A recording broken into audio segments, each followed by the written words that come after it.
Hello there and welcome back. My name is Elena. And I'm Fotios, and this is the Game Code. And today we're going to talk about a game that is not out yet. This is a preview video for Age of EON.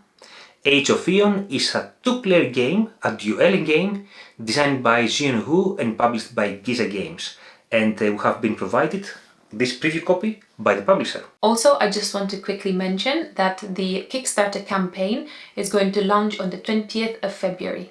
And we provide a link down in the description of the video if you want to follow the campaign. In this two-player only game, you will try to command the demigods, conquer lands and claim the Eternal Stone. Every player starts their hand with 3 different demigods.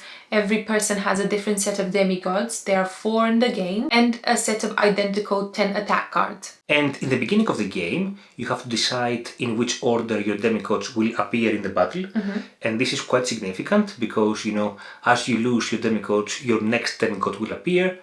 But also, you're going to shuffle your 10 attack cards and you're going to use 7 of them in each battle. And the attack cards could be either physical attacks or magical attacks. The way you lose your demigods is by losing the round, and every demigod has a different power level. Apart from the power level that every demigod has within your group, they do have different abilities, and it tends to be that the first demigod, the one with the least strength, has the same ability as the last one, that they only mainly increase in power.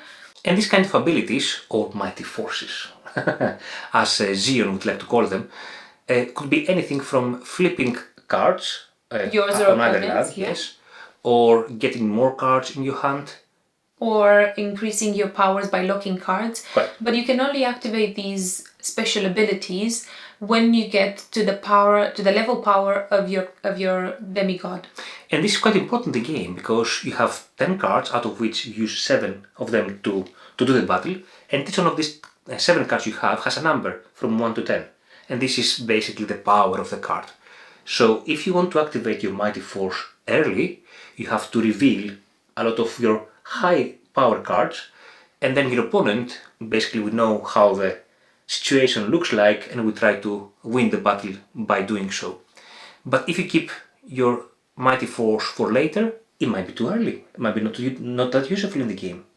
The player's cards are separated by different lands which represent every player's color, and out of all 4 of them, it's only 3 that will get drawn, so it might be that your color will not actually come out, which means your that homeland. Yeah, which means that some of the cards, the ability cards from 1 to 10, the attack cards might not be as powerful because you don't have your color to actually pair. Also on top of those colors, you will be placing some special cards that represent what kind of attack that land will get.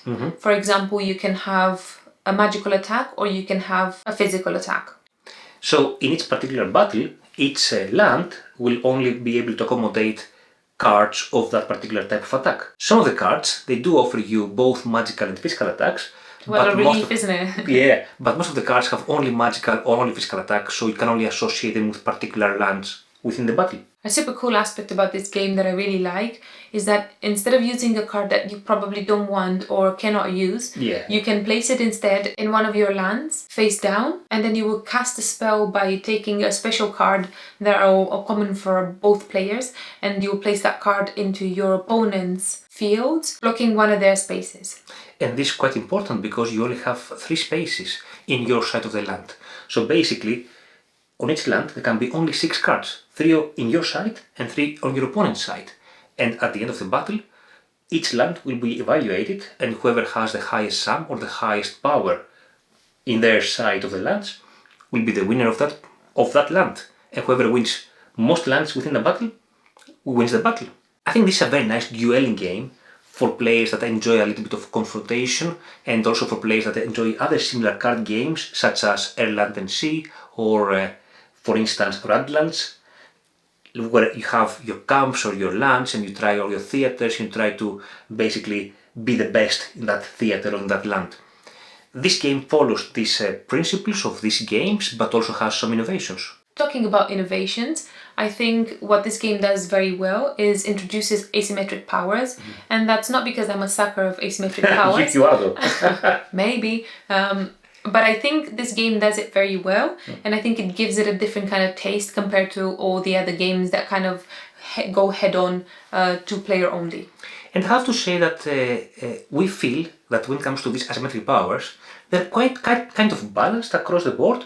Most of our games end up at 3 versus 2 battles, so we end up with having one demigod left over in our pool of demigods. So it was nothing like 3-0 or something like that. Yeah, not too cruel, and I think it's from that perspective at least, you know, it keeps it balanced. Another innovation that I like about the game is this aspect of casting a spell, and especially blocking one of the spaces in your opponent's land, because you also have this space limitation, how many cards you can put on each land on your side. The theme, I think, is very catchy. There are a lot of games going around, particularly, I don't know whether we played a lot of games with this kind of theme, but we've kind of bumped into a lot of them, and it's very pleasant.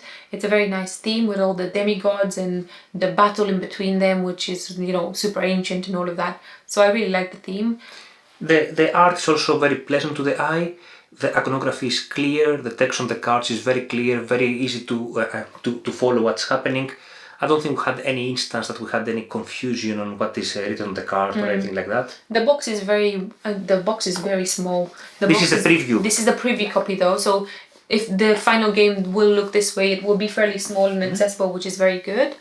But there will also be, as far as I understand, there will be a deluxe edition of the game, similar to the Radlands Deluxe Edition, where you have the cards, but you also have play mats in a bigger style of box. For all of you fancy ones out there, that's including you. They include me. I like my play mats. I know. You know, when you have a card game, play mats are nice because you can take Just slide it off. Exactly, slide the cards easier. So go for the deluxe edition. Overall, this is a very enjoyable game with fresh ideas, well implemented, that plays very well. If you like dueling games, make sure you check this out and keep an eye on the campaign. Well, that was it for today. Thank you so much for watching our preview video for Age of EON. I hope you enjoyed it. And see you later. Bye!